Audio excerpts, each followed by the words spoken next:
বশীভূত করতে পারে, এত ব্রত যজ্ঞ বেদপাঠ দ্বারা আমি অত সহজে বশীভূত হই না।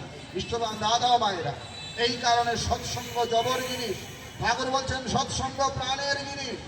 এই সৎসঙ্গে সংযুক্তির মধ্য দিয়ে মানুষের আধ্যাত্মিক রাজ্যে পথ চলার পথ সুগম হয়। আমরা সেই সৎসঙ্গের দরবারে সকলেই সমবস্থিত হয়েছি।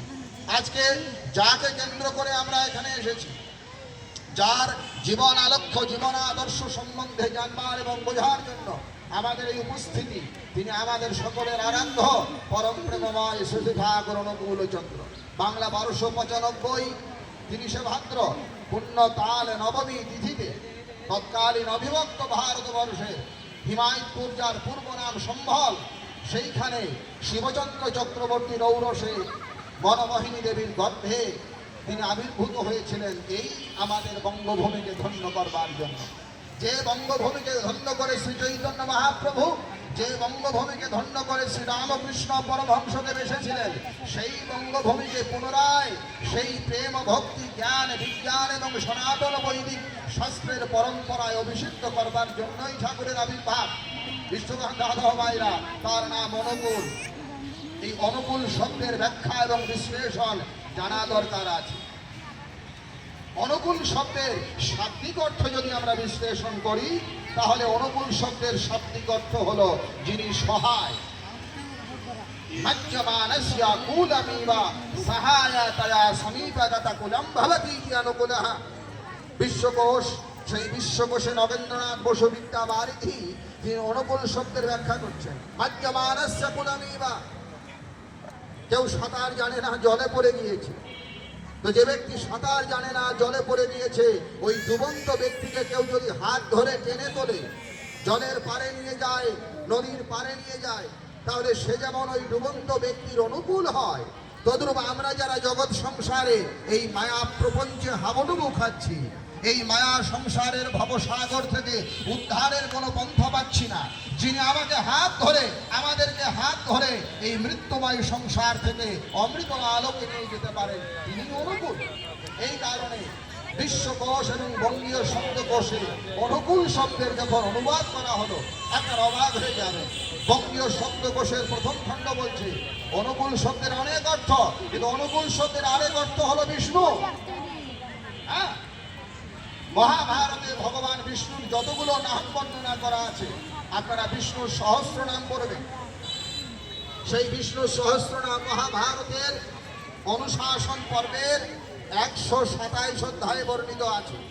চৈতন্য মহাপ্রভুর ভক্ত কৃষ্ণদাস কবিরাজ গোস্বামী যখন চৈতন্য চরিতামৃত রচনা করলেন সেইখানে, এবং চৈতন্য ভাগবতে বৃন্দাবন দাস ঠাকুর শ্রী চৈতন্য মহাপ্রভুর ভগবত্তা প্রমাণ করছেন। ওইখানে বলছে সুবর্ণ বর্ণা বরাঙ্গশ্চন্দনাঙ্গদি সন্ন্যাস কৃচ্ছ মহাশান্ত নিষ্ঠা শান্তি পরায়ণা। এই সব গুণ লইয়া মুনি বৈশম্পায়ন, সহস্র নামে কইনা তার নামের বর্ণন। মহাপ্রভুর ভক্ত পার্শ্বদরা বলছেন ওই বিষ্ণুর সহস্র নামে শ্রী ভগবানের যে গুণবাচক নাম বলা হচ্ছে, সুবর্ণ বর্ণা সোনার মতো গায়ের রং, সন্ন্যাসহা তিনি সন্ন্যাসী হবেন, নিষ্ঠা শান্তি পরায়ণা তিনি সমদম সম্পন্ন হবেন। এই সব গুণ লইয়া মুনি বৈশম্পায়ন, সহস্র নামে কইলা তার নামের বর্ণন। এই সমস্ত গুণ রাশির সঙ্গে শ্রী চৈতন্য মহাপ্রভুর জীবন আদর্শ ব্যক্তিত্ব মিলে যায়। অতএব মহাভারতের বিষ্ণুর সহস্র নামের প্রমাণ বলে চৈতন্যদেব ভগবান। আপনারা অবাক হয়ে যাবেন, ওই বিষ্ণুর সহস্র নাম যদি আমরা পড়ি, সেখানে আরেকটা জায়গায় 127 অধ্যায়ের 50 নম্বর শ্লোকে বলা হচ্ছে অশোকস্তারণতারা শৌরা শৌরী জনেশ্বরা অনুকূল শতাবর্মা পদ্মী পদ্মনিধেক্ষণঃ। যে মহাভারতের বিষ্ণু সহস্র নামে শ্রী চৈতন্য মহাপ্রভুর ভগবত্তা গৌরাঙ্গদেবের ভক্ত পার্শ্বদরা প্রমাণ করছেন, ওই মহাভারতের ওই অনুশাসন পর্বের ওই সহস্র নামের 127 অধ্যায়ের 50 শ্লোকে ভগবানের এক নাম অনুকূল স্পষ্টভাবে বেদব্যাস উল্লেখ করলেন। আরো শুনুন, এই অনুকূল নাম যদি আমরা বিশ্লেষণ করি, একটু মন দিন, এখানে মোট 6টি বর্ণ আছে। ঠাকুর এসেছেন তাল নবমী তিথিতে। ভগবান চতুর্থ অধ্যায় গীতায় বললেন জন্ম কর্ম চমে দিব্যমেবং ইয়ো ব্যক্তি তৎপতঃ ত্যক্ত্বা দেহং পুনর্জন্মন এতি মামেতি স্বর্জনা। একদল বললেন চৈতন্যদেবের ভগবত্তা ভাগবত থেকে প্রমাণ করো।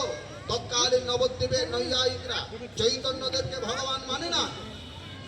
গৌরাঙ্গ মহাপ্রভুর বিদগ্ধ পণ্ডিত পার্শ্বদ ছিলেন জীব গোস্বামী, রূপ গোস্বামী, সনাতন গোস্বামী। তারা দেখিয়ে দিলেন ভাগবত মহাপুরাণে কৃষ্ণাবর্ণান তৃষা কৃষ্ণম, এই শ্লোকের ব্যাখ্যা টেনে বললেন এই শ্লোকানুসারে চৈতন্যদেব ভগবান। তারা বৃহৎ নারদীয় পুরাণের প্রমাণ দিলেন अहमेव तिजश्रेष्ठ कलौ प्रच्छन्न विग्रह भगवत भक्त रूपेण, ভগবান ভক্ত রূপে কলিতে প্রকাশ হবে। এগুলো মহাপ্রভুর আমলের কথা।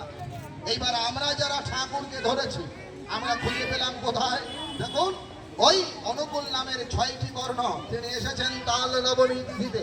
গীতায় কৃষ্ণ বললেন জন্ম কর্ম চমে দিব্যম এবং ইয়ো ব্যক্তি তৎপতঃ ত্যক্ত্বা দেহং পুনর্জন্মন এতি মামেতি স্বর্জনা।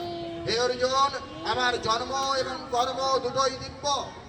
তিনি যে সময় আসেন সেটাও দিব্য, তিনি যেভাবে আসেন সেটাও দিব্য। তার জন্মও দিব্য, তার কর্মও দিব্য। চৈতন্য মহাপ্রভু যখন মাতৃগর্ভে ছিলেন সাধারণের মতো নয়। আপনারা পড়ে দেখবেন চৈতন্য ভাগবত। মাতৃগর্ভে 12 মাস মহাপ্রভু থাকছেন, অধিকাংশ সময় মহাপ্রভু থাকছেন 12 মাসের অধিক সময়। হইতে হইতে গর্ভ হইল 13 মাস লেখা আছে, 13 মাস গর্ভে মহাপ্রভু থাকছেন। সাধারণের কর্ম নয় এগুলো। ঠাকুরও মাতৃগর্ভে 1 বৎসর তার মাতৃগর্ভে তিনি অবস্থান করছেন, সাধারণের কর্ম নয়। জন্ম কর্ম চমে দিব্যমেবং। এইবার শুনুন, তিনি তাল নবমী তিথিতে এসেছেন। নবমী সংখ্যা 9 সংখ্যা, এই 9 সংখ্যার একটা তাৎপর্য রয়েছে। আমরা যদি দেখি গণিতের দৃষ্টিকোণ থেকে, তো 9 সংখ্যা অখণ্ডবাচক, যার পরিবর্তন ঘটে না, যার মৌলিকত্বের হ্রাস ঘটে না, তা 9 সংখ্যার মধ্য দিয়ে প্রকাশিত হয়। উদাহরণ, এই 9 সংখ্যাকে আপনি যা দিয়েই গুণ করুন না কেন, অন্তিমে তার মৌলিকত্ব 9 বিরাজ থাকবেই। উদাহরণস্বরূপ আপনাদের বলি, 9কে যদি 1 দিয়ে গুণ করেন তো 9 গুণন 1 সমান 9। আর 9কে যদি 2 দিয়ে গুণ করেন তো 9 দুগুণ 18 হয়ে যায়। এই 18 লিখতে 1 এবং 8 সংখ্যা দুটো যোগ করলে 9ই থাকে।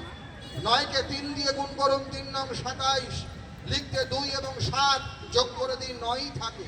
9কে 4 দিয়ে গুণ করুন, 4 নং 36, লিখতে 3 আর 6, এ দুটো যোগ করে দিন 9ই থাকে। 9কে 5 দিয়ে গুণ করুন, 5 নং 45, লিখতে 4 আর 5 যোগ করে দিন 9ই থাকে। 9কে 6 দিয়ে গুণ করুন, 6 নং 63, লিখতে 6 আর 3 যোগ করলে 9ই থাকে। 9কে 7 দিয়ে গুণ করুন, 7 নং 72, লিখতে 7 আর 2 যোগ করলে 9ই থাকে। 9কে 8 দিয়ে গুণ করুন, 9 দিয়ে গুণ করুন, 10 দিয়ে গুণ করুন, যাই গুণফল হয় ওর সংখ্যা দুটি যদি যোগ করা যায়, এই 9-এর মৌলিকত্বের কোনো হ্রাস ঘটে না। এর মানে হলো এই 9 সংখ্যা মৌলিকত্ব অখণ্ড ব্রহ্মবাচক। আর এই তার রবির মধ্য দিয়ে আবির্ভূত হয়ে বলতে যাচ্ছেন এর ইতিপূর্বে যা কিছু হয়েছে, এর পরবর্তীতে যা কিছু হবে, এর মৌলিকত্বের কোনো হ্রাস বৃদ্ধি ঘটে না। অখণ্ড পূর্ণ ব্রহ্মবাচক এই নবমী তিথিতেই পরম দয়ালের আবির্ভাব হয়েছে। আরেকটি কথা বলি, ঠাকুরের নাম লিখতে মোট 6টি বর্ণ লাগে। একটু মন দিন, ঠাকুরের নাম লিখতে মোট 6টি বর্ণ। অ, দন্ত ন, এই দন্ত নয়ের নিচে হ্রস্ব উ, তারপরে ক, ক এর নিচে দীর্ঘ উ, আর ল অনুকূল। ঠাকুরের মা মনমোহিনী দেবী তার নামকরণ যখন করলেন, এটা ব্যাখ্যা করে বললেন তিনি, অকুলে পড়িলে দিনহীন জনে নোয়াইও শির কহিও কথা, কুল দিতে তারে সেধ প্রাণপণে, লক্ষ্য করি তার নাসিও ব্যথা। এই প্রত্যেকটা লাইনের আদ্যক্ষর মিলিয়ে ঠাকুরের মাতা মনমোহিনী দেবী ঠাকুরের নাম লিখেছিলেন। এইবার যদি আমরা গীতার সঙ্গে এটার সামঞ্জস্য ঘটাই, একটু মন দিন ভালো করে, গীতার সঙ্গে যদি এর সামঞ্জস্য ঘটাই অবাক হয়ে যেতে হয়। এই প্রত্যেকটা বর্ণ ঠাকুরের নাম লিখতে যা যা বলা হলো, এই প্রত্যেকটা বর্ণ দ্বারাই ভগবত গীতায় এক একটি ঈশ্বরের বা ব্রহ্মের গুণবাচক বিশেষণ বর্ণিত আছে। আমি একে একে বলছি, আপনারা শুনুন।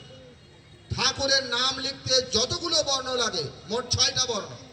এই প্রত্যেকটা বর্ণ দ্বারাই গীতাকে যদি আপনি সামনে রেখে খোঁজেন, তাহলে এক একটা ঈশ্বরের ব্রহ্মবাচক বিশেষণ গুণবাচক নাম সেখান থেকে পাওয়া যায়। যেমন প্রথমে স্বর অ, শ্রীমদ্ ভগবদ গীতার ৮ম অধ্যায়ের ৩য় শ্লোক দেখবেন, সেখানে ভগবান বলছেন ঈশ্বরের একটা নাম আছে।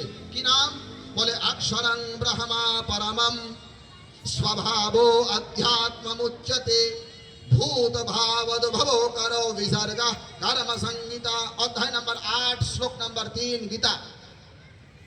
ভগবান গীতার ৮ম অধ্যায় বলছেন ঈশ্বরের নাম কি? অক্ষরম ব্রহ্মা।